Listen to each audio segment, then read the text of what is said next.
refuge recovery. This is like Buddhist recovering. Obviously, this draws back to other inspirations I've had. But I think this offered me a different route to recovery when I was in treatment. And I didn't really feel for the 12 steps at that point. I felt like I've gotten everything I could from it, and there wasn't much further I could go with it, in my opinion. So I started branching out into other fields, or not fields, but like other methods of recovery. And that's where the other addiction content came in. But we're going to go with Buddhism today for obvious reasons.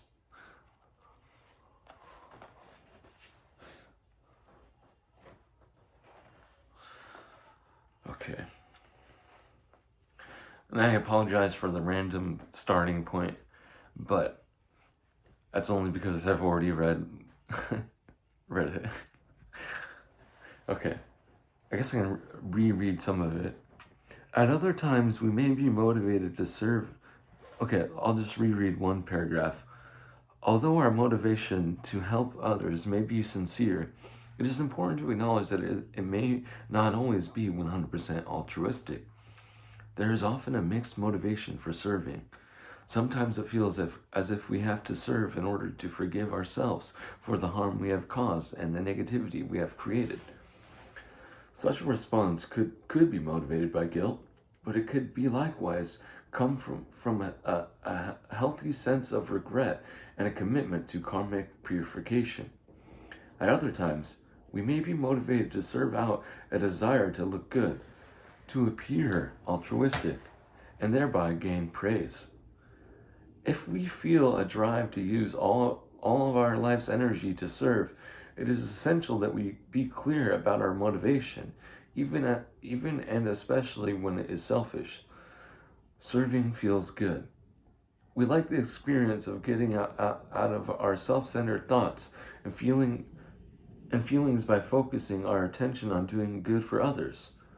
We gain love and respect from those we help, but we must be constantly reminded that, as the Buddha has been rumored to have said, we could search the whole world and never find another being more worthy of our love than ourselves.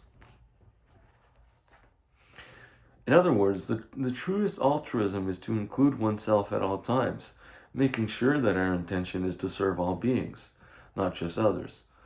Once we have found some level of ease and well-being in life due to our spiritual practice and recovery, we don't get to just relax and enjoy it.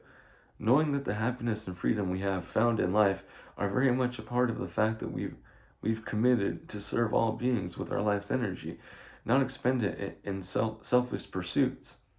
We continue on that path as a natural course of action, doing all we can to bring about positive change to this world. The path of recovery is a path of service. On this path, we have many tools: education, resources, protection from harm, and the ability to inspire meditative transformation. Our mindfulness meditation practice, our formal and informal training, develops insight into all the ways that we create suffering. That wisdom is liberating. It is only one wing of recovery. The other wing is compassion. Oh yeah. For most, some level of wisdom must be developed before true compassion and be uncovered. Or, excuse me. For most, some level of wisdom must be developed before true compassion can be uncovered. Then our care, generosity, understanding, and skillful response to suffering are genuine. Without kindness and compassion, wisdom is lacking. It is imbalanced. It takes caring and understanding for a fully recovered heart to soar to freedom. For many, this will lead to wanting to find a profession that causes no harm, and if possible, one that is of service, that we are living with the knowledge of cause and effect, karma. We can't spend our time and energy in a job that causes harm to people, animals, or the planet. This would be counterproductive to our goal of recovery and awakening. Our livelihood also impacts karma. Since all intentional actions have reciprocal outcomes, the time we spend on the job is a major generator of karma. It doesn't work to practice spiritual principles at home while earning a living through something that creates harm in this world. By participating in a harm-causing career, we not only hurt other beings on our world, we create future harm for ourselves. Some of the traditional jobs to avoid are killing living beings, selling weapons, selling intoxicants, and making money in the sex industry. All these jobs create, obviously some of these are debatable, you can get into ethics, and I'm probably going to get into ethics on another day. Okay, anyways, where was I?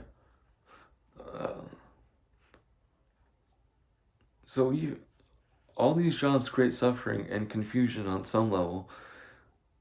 So even if the easiest way we find to make money is through selling booze or drugs, we need to choose different work. If we profit from substances that cause confusion and suffering, we are actually committing an act of self-sabotage. If our job is, say, bartending, close attention to our intention. If our job is to say bartending, close attention to our intention. Close attention to our intention may reveal that our work is motivated by greed. A bartender witnesses the suffering of alcoholism and the confusion of drunkenness, yet profits from the suffering. Because profiting from the suffering and confusion of others has a negative karmic consequence. Those who wish to be free from suffering should try to avoid all such jobs. In recovery, we must be committed to what is most beneficial, not what is easiest. Remember, we have set our intentions to go against the stream. It is not the easiest way, to be sure, but is perhaps the only way to achieve freedom and bring about positive change.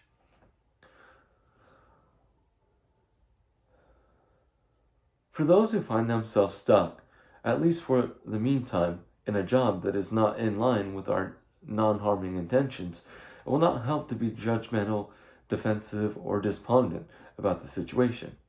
Do your best to show up and be mindful of what you are doing. Be as kind as possible to yourself in the process, and when you can, try to find a means of livelihood that is more suitable to your recovery.